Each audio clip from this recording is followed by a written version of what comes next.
Welcome, everyone. I'm Dr. Dimitrios Kostopoulos, Chairman of the Board of Hands-On Diagnostics, and this is the final strategic planning series for 2021. Today, we are going to be discussing about exit strategies. And many of you are wondering, well, I'm not planning to exit my practice for another 3 years or 5 years or 10 years, or some of you may be even starting your private practice right now. Well, listen, the advice I will give to those of you who just got out of school or have 2-3 years of experience and you are deciding to open your practice right now, develop right now a preliminary, an idea about an exit strategy. When you start something, you have to always think and consider the possibilities of the ending of it or the possibilities of wrapping up that cycle for going to the next cycle. So it's very important, no matter of what part of your business journey you are in right now, that you really consider the exit strategies of that journey. Now, my friends, as a guest to discuss today about exit strategies in the physical therapy space is an icon, a guru in the area of business, physical therapy business management, specifically in exit strategies. And this is my very good friend, Paul Martin, who is president and CEO of Martin Healthcare Advisors. Martin Healthcare Advisors. And Paul, first of all, welcome. Thank you so much for you're here with us today. Yeah, thank you for having me, Demetrius. It's my honor. And you are located a little bit, probably a little bit west of where I'm at right now. I'm in Long Island. You are what part of Jersey? We are in southern New Jersey, but Okay. today broadcasting this from Wilmington, Delaware, from our studio in Wilmington, Delaware. All right, that is fantastic. Very good. So, because we have a lot of people with us who are really interested in this subject, I want to start this with a question for you. And that is, what really are the current options for an exit strategy for a physical therapist in private practice? And have these options changed the recent years? Sure. Well, I happen to have a couple slides that might be able to provide that answer to you. And again, I'm honored to be here, and thank you all for joining us here today. You know, what I'm here to tell you is that the traditional exit strategy scale, which is the differences between all of the different exit strategies that we see and that we have as physical therapy business owners, that scale has changed dramatically over the past decade. And so in the past, you know, the economics of the different exit strategies that were available to us. I gave a talk at the Private Practice Section Conference back in 2002. It was in Canada. And at that point in time, the difference between all of the exit strategies available to us in terms of their value, there was not a huge difference between those. But in today's market, the best financial outcomes, the best financial security for business owners, that's coming from not really an exit strategy. And so I don't mean to debunk the word exit strategy, but the best financial security for business owners are those owners that choose a growth strategy. And you say, wait, a growth strategy simply means I grow on my own And we're not talking about staying on our own here. We're talking about exiting our businesses. And that's exactly right, because the industry acquirers, those are the companies out there that have the financial security that you need and want and can provide that to you. They want growth partners. They want growth from the partners that they seek to enter into a partnership with. And that is then what will provide you an exit at some point in time, and that financial security that you're looking for, as well as opportunities for your staff and your local community. So very, very different than the traditional 20 years ago. I'm a physical therapist. When I'm ready to exit my business, I'll put my hand up and I'll choose one of the 5 exit strategies. And each one of those will have, a very similar value. That's gone. That's gone. That's not here anymore. And so let me just walk through, and I'm going to get into some detail on each of the exit strategies. I'm certainly not going to take away my responsibility to present all of the strategies to you. But the 5 exit strategies that we see, predominant in the rehab industry. First, a sale to an existing partner. Okay, and many of us have seen that. Many times that's built into a buy-sell agreement. Second is a sale to your staff, a number of your staff, or simply one of your staff members. Next is a transition to your children. Very rare, but we have seen it from time to time. Next is an employee stock option plan, better known as an ESOP. And when we get to evaluating these, I'll talk through what that is and what that really means. You hear a lot of that talk. I know last year at private practice, there was a lot of ESOP talk. And then finally, a sale to a third party.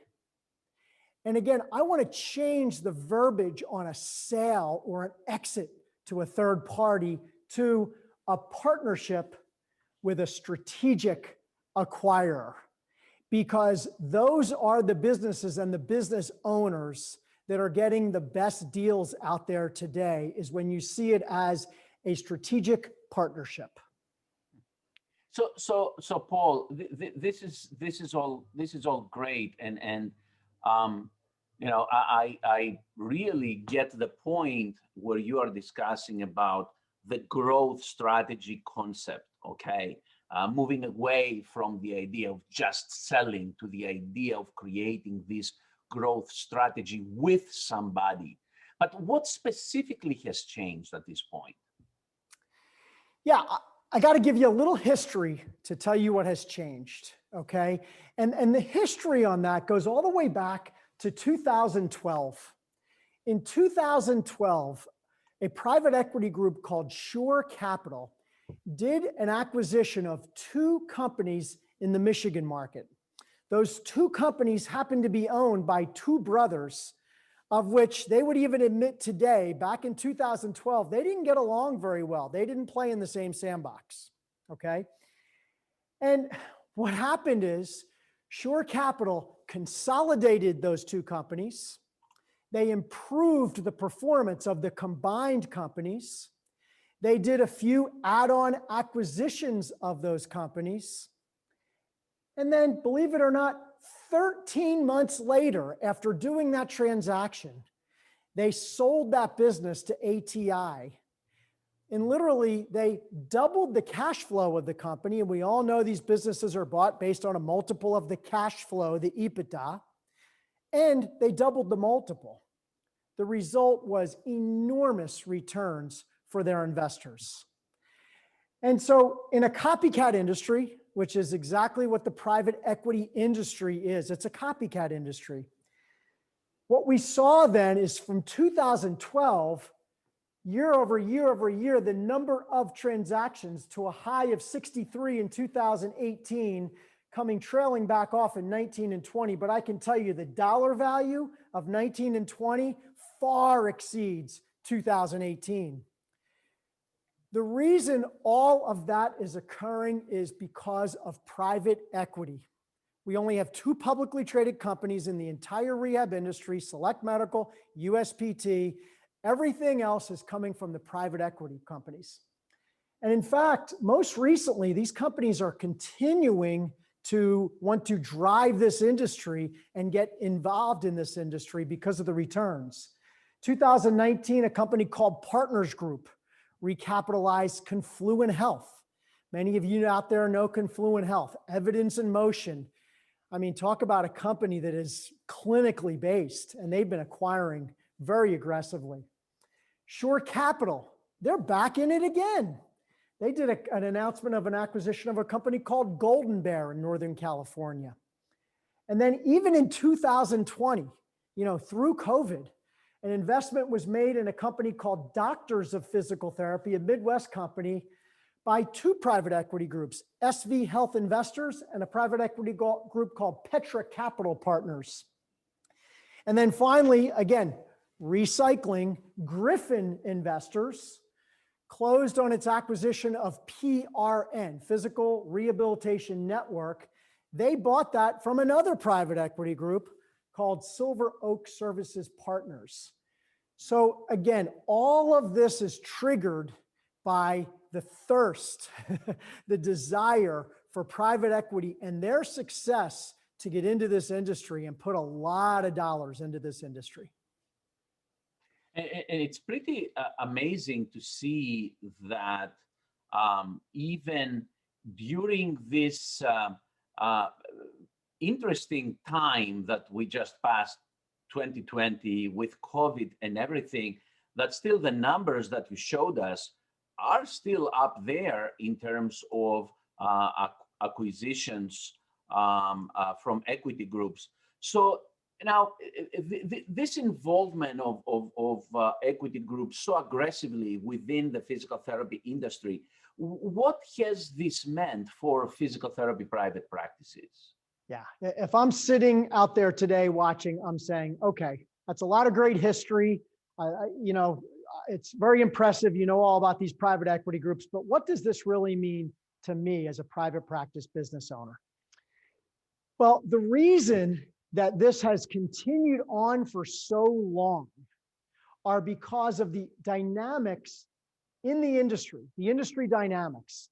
And those industry dynamics have really stayed true from 2012 all the way now through COVID. And that is success breeds success. As we see companies being successful, we see business owners exiting their businesses, successfully transitioning to new companies, it's going to happen more. Second, and this is probably the biggest one, money is cheap. So the ability for these private equity groups to borrow money, it's almost free money. So when they have the ability to do that, they're going to do it and they're going to grow.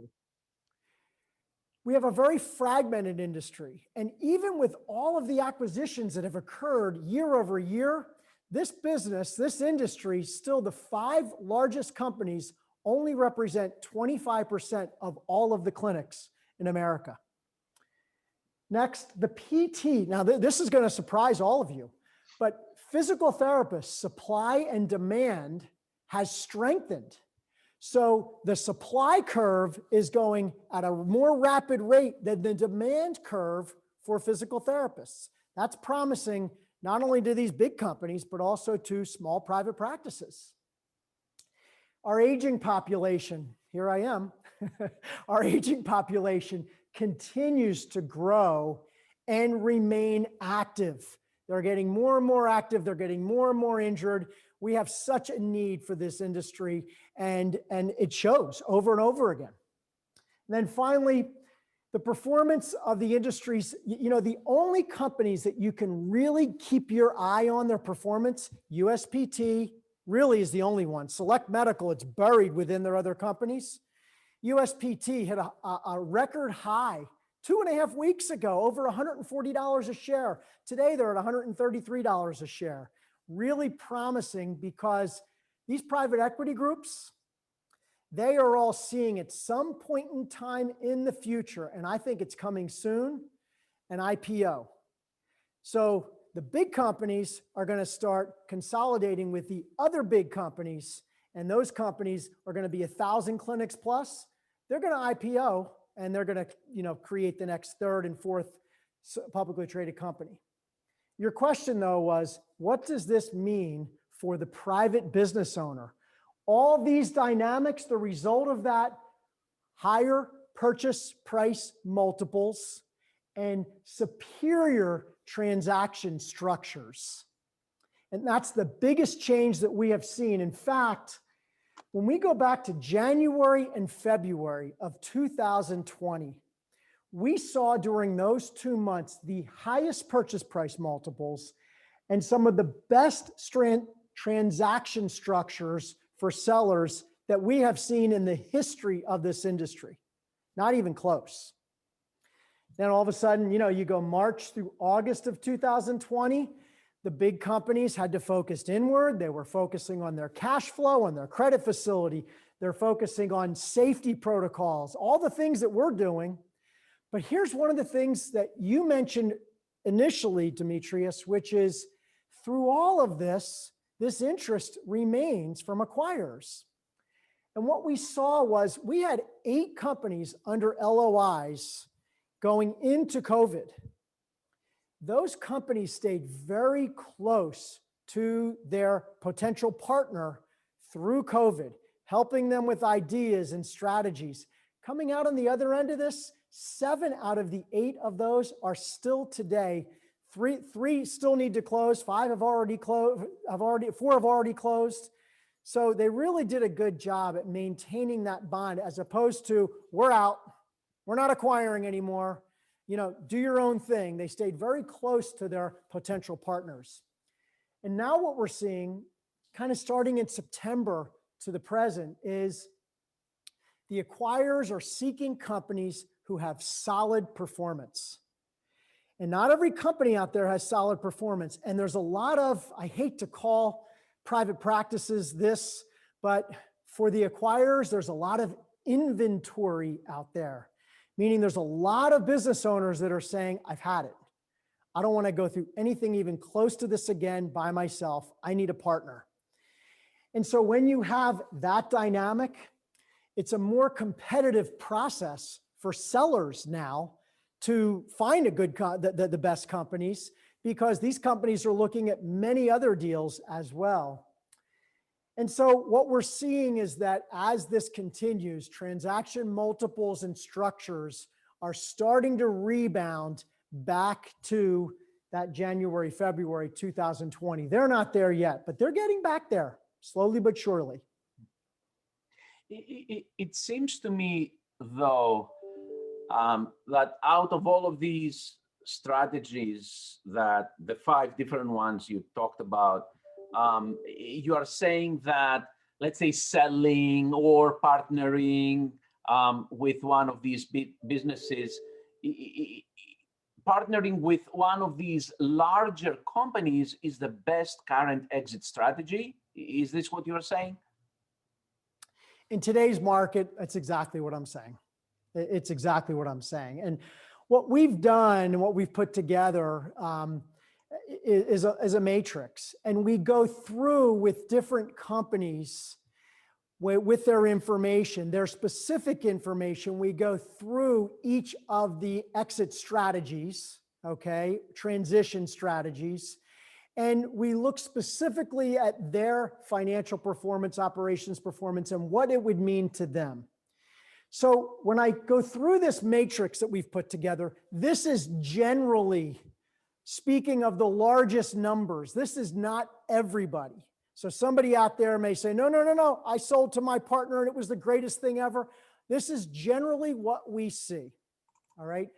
So if you look at the dynamics of an exit, a transition, okay, the key dynamics first are, what's the value? I mean, that's hugely important. What are the opportunities for growth for you as well as for your staff? What's the quality of life that you achieve, on the other end of this? What's the impact on the community? Most of us are not picking up and leaving our communities. So the impact in the community is huge. And then finally, risk and complexity. Risk of the deal, obviously, risk of the transition is huge. Complexity is also really, really imperative. So these are the key dynamics, all right? So let's start with a sale to a partner, okay? We've seen it, but maybe some of you out there have executed on this, but the dynamics of a sale to a partner are typically that the value is very low. Why? If it's built into your buy-sell agreement, it's going to be some fair market value from an appraiser. It could be way back. We saw one not too long ago. It was a 3 multiple. We haven't sold a company for a 3 multiple in a long time. Okay. So typically the values on a sale to a partner are low. Growth opportunities, well, depending upon the relationship you had with your partner and your staff, growth opportunities are also low because in most cases, you're going to have to borrow money. Okay. You don't have a pile full of money that you can just hand over to your partner. The business is going to have to borrow money to pay out the partner. So growth opportunities are low. Quality of life, I put medium. If you're in a war with your partner every day, your quality of life is going to go up. If you're sad to see your partner go, your quality of life is going to go down. Impact on the community also, again, because of the constraints that it puts on the company's finances, I think the impact on the community could be just at a medium level. Risk is high and complexity is high, okay? The risk of selling to your partner because you are putting debt on your company is high. It impacts the company's ability to grow. So the risk is high. And if you don't have it built into a buy-sell agreement, let me tell you how complex this can become. ESOP, Employee Stock Option Plan. I'm going to read you the definition so I don't, but an ESOP, an Employee Stock Option Plan, it's a taxed qualified retirement plan that invests primarily in securities of the employer. So real simple version is you have this ESOP. The company contributes into that ESOP. You can do what they call leveraged ESOP. You can borrow money to put into that ESOP.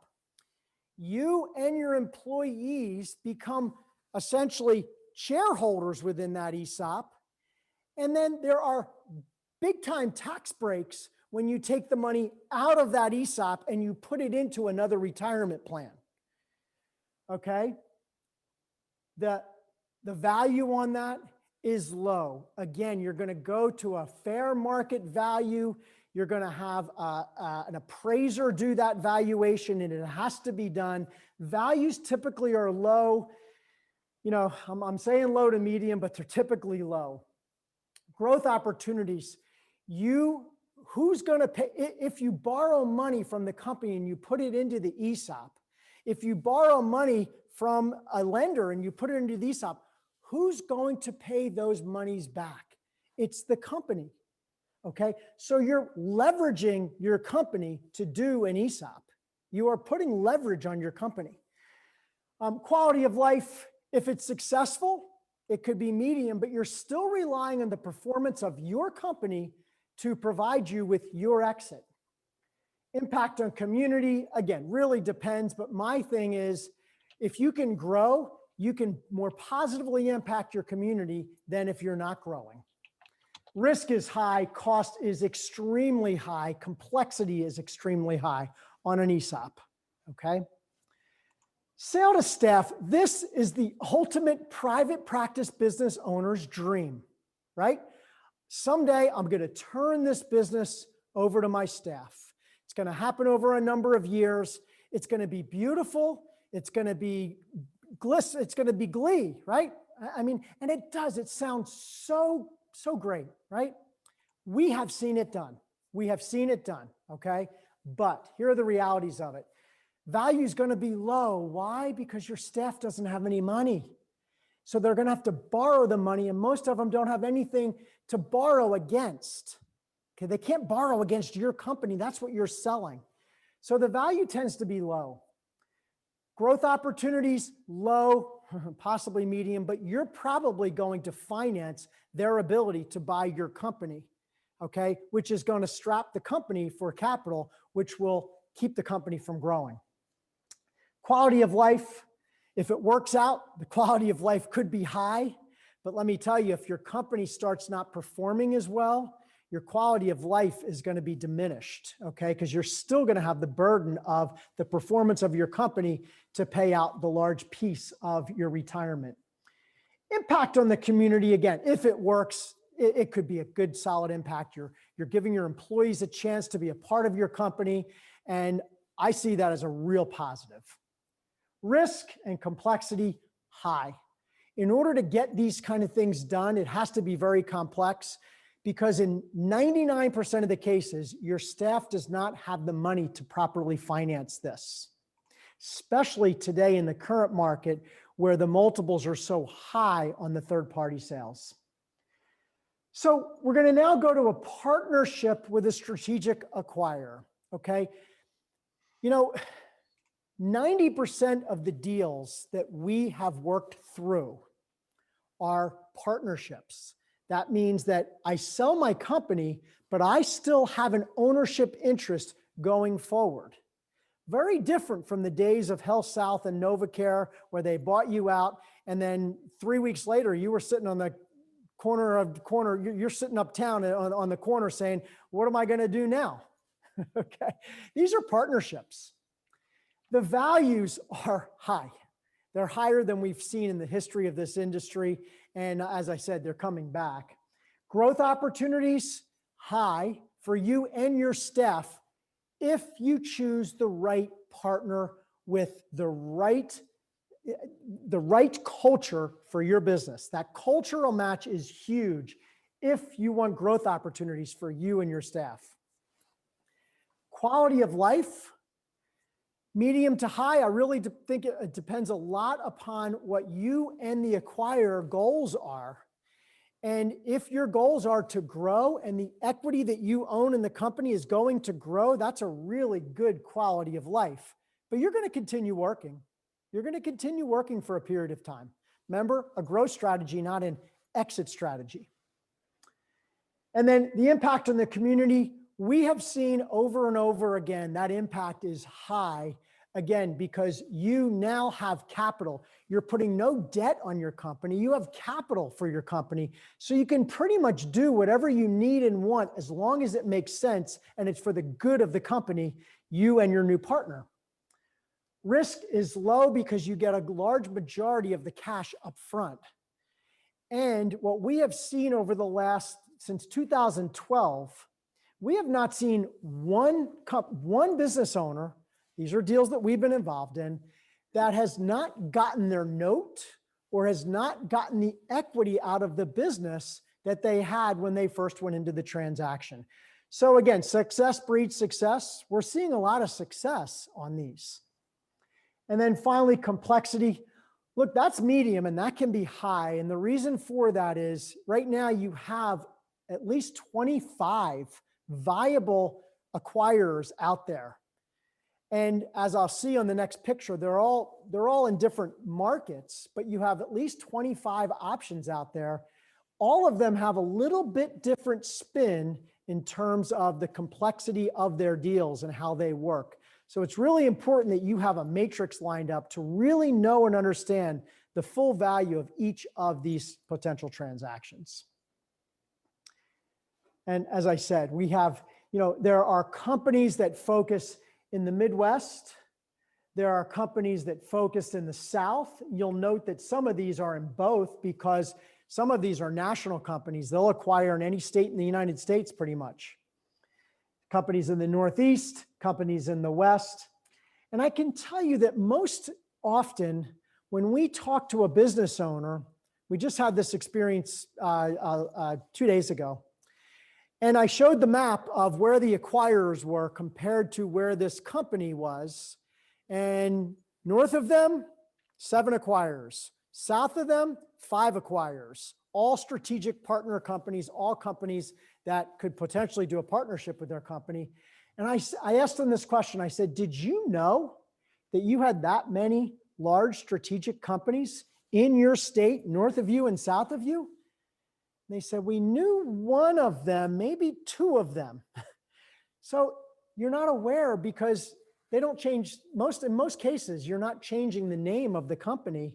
And in many cases, the community does not even know that you are now in a partnership with PT Solutions, Confluent, whomever it may be. So very unique from what we saw in the past. Well, there are a couple of questions here in the chat. I'm gonna start first with, No, you're okay. You're okay. I'll answer questions. I'm just having this up in case that for a question. But maybe. But the question is, Scott asks, what is the multiple on EBITDA for a single practice where the owner is the main practitioner? Yeah.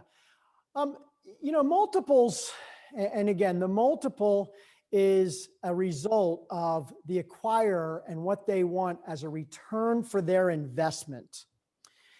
And so every single clinic is different in terms of the risks. And the more risk I'm going to take, the lower the multiple. The less risk I see that I'm taking, the higher the multiple. So it could be a wide range, but I would tell you typically for single practices, depending upon the geography, the size, you're looking somewhere 2.5 to 3 times, possibly up to 5 times, somewhere in that range. We've seen it go a little north of that, and we've seen it south of that. So again, there is a wide range, but I would say somewhere 2.5 to 5 times. In continuing what you were saying before in the sequence of slides you showed us, I want to ask you at this point, like, are there specific steps, or what are the steps that that the business owner need to take to be able to potentially partner with one of these larger companies that you're talking about? Sure. So we always describe this as, as a business owner in any market, you're focused inward on your business, maybe slightly outward in your local market, but you don't have the opportunity to look at your business from the outside in and really pop your head up out of your business, from the day-to-day business things that you get involved in, and see your business and how it compares and how it looks, in today's market. And so the 3 keys to that really are, first, we look at where are you now? Okay, what's your position now? In terms of your financial performance, where are you compared to other companies of a similar size to you in terms of your financial performance? In the end, acquirers are buying a book or a stream of cash flow, and they're going to place a multiple on that cash flow. Second, your operations performance, and that's typically what drives your financial performance. How do you stack up against industry benchmarks and other companies in and around your market? Your market position geographically. Are you right in the middle of 6 acquirers with companies across the street? Or are you in let's call it more of a vacant market where you have very few of the larger acquirers?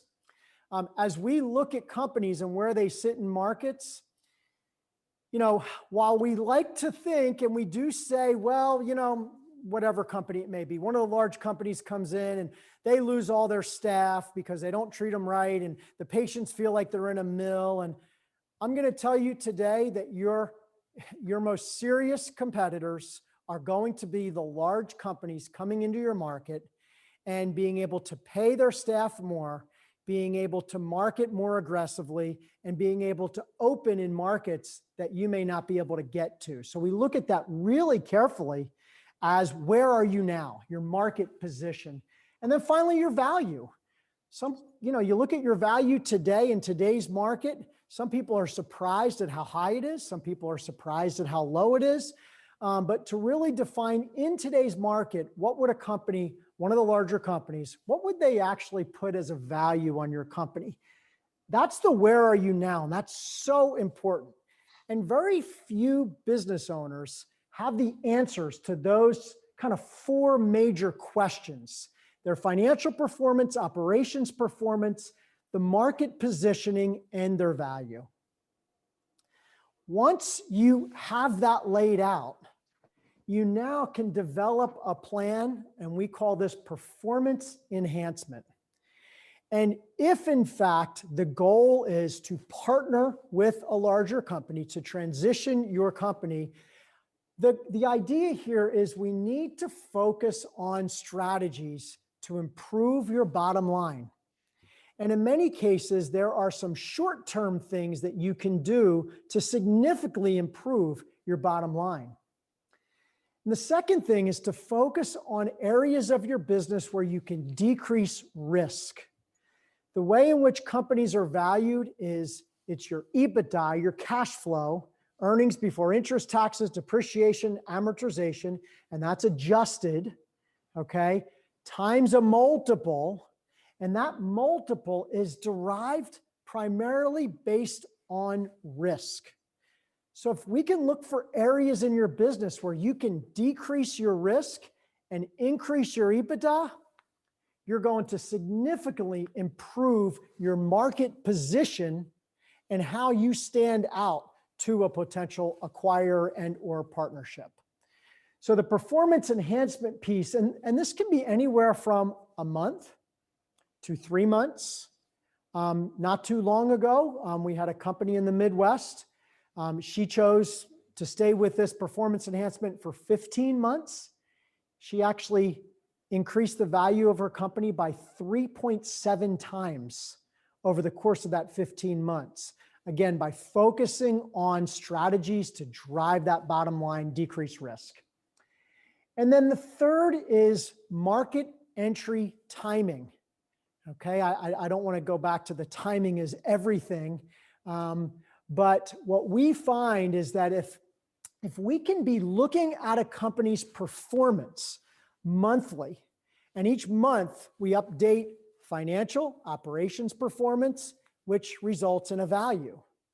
And we can be looking at the market conditions, the companies around, the companies that are looking to potentially get into that market, companies that are in that market that need that geographical coverage. And we can look to make sure that we time that as best as we can. At that point, then the company can go into the market 100% confidentially with what we call a confidential information memorandum. That's a book on your business that gets these acquirers to value very quickly. And we're basically then putting all of the acquirers on the same starting line at the same time with the same information, and then giving the opportunity to have dialogue with each one of them, all within a 3 to 4 day time frame. Now you have the opportunity to select and match with the best partner. And that's the process that we see is resulting in the greatest financial outcomes, the greatest opportunity for your staff, as well as for your future, your family's future, and your greatest financial security. Awesome. Thank you. I will answer real quick to Gail, who just sent us a quick chat message here that yes, Gail, we are going to ask Paul to send us his PowerPoint presentation in a PDF, and we will make it available to everybody. But one of the points and viewpoints that I wanted to bring up here is that let's hypothetically identify that someone is able to get, let's say, a multiple of 5. Okay, I'm using that.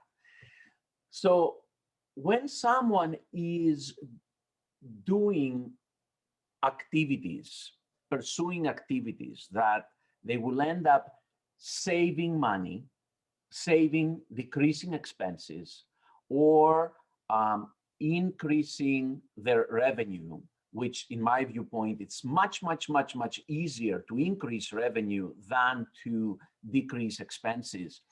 For every dollar that is added in that EBITDA number, essentially it's not $1, it's $5. So somebody should be thinking, okay, did I manage to somehow add in that EBITDA number, I don't know, $100,000? Now this $100,000 is $500,000 or around $500,000 and not just $100,000. And one of the things that a lot of the partners at Hands-On Diagnostics have done is that by adding the diagnostic component in their practices, they have been able to increase their revenues anywhere by 30, 40%, depending on the gamut of testing they do and their specific region of the country. And that additional money that they are making, that additional income is actually, I would say, it has an important characteristic. And here is the characteristic. I'm going to give you, because I don't want to pick any other individual's practice, I'm going to give you what happens in our practice, okay? In our practice, we are pretty much equal to the national average of profit margin in physical therapy. Profit margin in physical therapy is about 10 to 12% nationwide. We're at about 15 to 17% profit margin in our business. But when it comes to diagnostics, the profit margin in the add-on component of diagnostics is in excess of 40%. So that additional income that you get from diagnostics is not just adding in your general revenue, it has a greater weight in your actual profit, which profit will be translated more heavily in a increased EBITDA at the end of the day. So that's a point I wanted to make about that. Paul, Scott is also asking,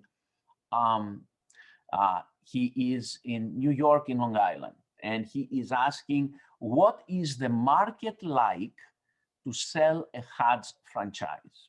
So what is the market to sell only the diagnostic business without the physical therapy attached to it? Yeah, I think you have to look at the, kind of the fine print within the franchise to make sure that you're able to transition or to, actually sell that franchise to a larger company. As you know, there's really only one real large company, when I mean large, nationwide company that does franchises, and that's Physical. And they now are acquiring as well. But I cannot tell you that we have had any experience of selling an actual franchise out into the market. I think a lot of that would depend upon, again, kind of some of the fine print between, that franchise and what you're able to do with that in terms of liquidity. So far, we haven't had, HADS is it's a young company. We have been only in the market for 6-7 years. So we haven't had HADS partners yet who are selling franchises, except of some of them, a couple of them who have bought multiple territories. They have bought multiple franchise territories for investment purposes, and therefore they would, there is a specific arrangement there for them to sell that territory to somebody else. So, and that is a case per case type of situation. I cannot disclose for individuals what they have done with that. What is your role? What do you do for someone who is interested to explore exit strategies and possibilities? Yeah, we typically start with what we call an outside in assessment. And with a little bit of information from the company, we then collaborate with that company under, strict confidentiality, and look at where are they now, what are their potential opportunities for performance enhancement, and what are their goals for the future. And out of that, some companies come out of that and say they want to remain independent and they want to continue to grow in their markets independently. Other companies come out of that and make the decision that they want to explore the market. And we work on both sides of that equation, where we work with many companies across the United States. They want to remain independent. And so we're working with those companies on those strategies. And then we obviously, on the other side, we take companies, improve their performance, and then take them into a professional process to find the best partner. Excellent. Let me see if we have any other questions here. Dimi, I have a question. Yeah, if there's nothing else. Yeah. Okay. So I just started the diagnostics company as a separate company. And within a year's time, most likely that will be my primary company. So is it at what point in time, because I have like a 5 to 10 year horizon of when I want to exit. At what point in time do you start right in the beginning? Is it more advisable to start in the beginning working on the exit strategy and build the company based on an exit strategy, or get it going a little bit and then work on that exit strategy? Yeah, you want to start early, and the goals are really to give yourself choices. So it's not as though it's, okay, today we look at the company and the idea is, 3 years and 3 months from now, we're going to put the business into the market. And, the market could be entirely different in 5 years. And so what we look to do is to build the company so that you have those options. And so you'd want to build the company so that if there's a market out there, for companies that want to acquire, have companies acquired diagnostic businesses? What's their appetite for that? Are there companies, big companies, that are looking to grow simply with diagnostics? Is it something they're looking? So we'd want to look at all of those things as it relates to your business and the performance of that business. Solid performance is, that's a must. The company has to, give off positive cash flow. The company has to have growth opportunities. You have to have shown the ability to grow.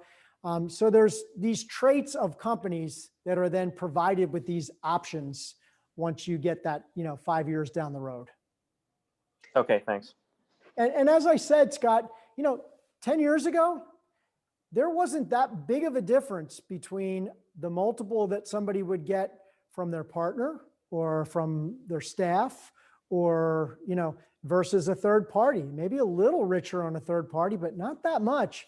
Now there's a big difference. And that's why I'd started this conversation with the scale has just changed completely, where third party, sell to strategic partners, partnering with a strategic acquirer has gone so much higher on the scale that it's very hard to compare to some of the other exit strategies.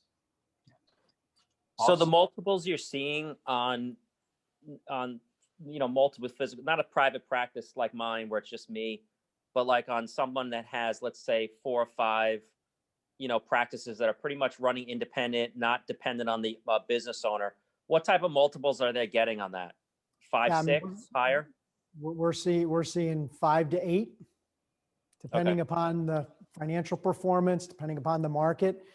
Yeah, no, we've done, many medium-sized deals in a, 6 to 8 range. Paul, any final comments from you? Any final advice to the people who are watching today? Yeah, pop your head up, look around, because this market is going to change considerably over the next 12 months again. And, we were talking about the changes 3 to 5 years ago. Those changes have happened. But I think and Tom Carden in our office talks about this every day, once the real big companies buy some of the other big companies, the dynamics will change. I'm here to tell you that I will never predict that there will not be a market for a small, well-run, privately held, physical therapy business. I don't think we'll ever see a day that there are none of those left. Okay, so I'm not making any bold, ridiculous predictions like that. But when these companies get to 1,000 clinics plus, the market will change, and we'll see great opportunities for good, solid companies, and but the landscape will change considerably. And I appreciate the opportunity to talk to all of you today, and I look forward. You can get in touch with me. I have my contact information here. If you can't see that, I'm sure James, Demetrius, you guys can give my contact information. Be happy to answer any questions. Talk to you just like we talked today. We can be real casual. We have shared it already, Paul. And again, thank you so much for spending the time with us today. Also, I would like to mention that those of you who want to find out how hands-on diagnostics can help you incorporate these services in your practice and increase your revenues, increase your profit margins, and offer a fantastic service to your patients and your community, please go to callwithdimi.com. James has posted it there. Book a meeting, and you're going to have a bonus in that meeting. You're not going to meet only with me. You're going to meet also with my associate, Mr. Tim Morrison, who has a lot of experience in the area of franchises and can talk to you a little bit about how this can be a tremendous opportunity for your physical therapy private practice. Thank you so much for attending this series of webinars, and we hope to see you in one of our next meetings like this. Take care, everyone.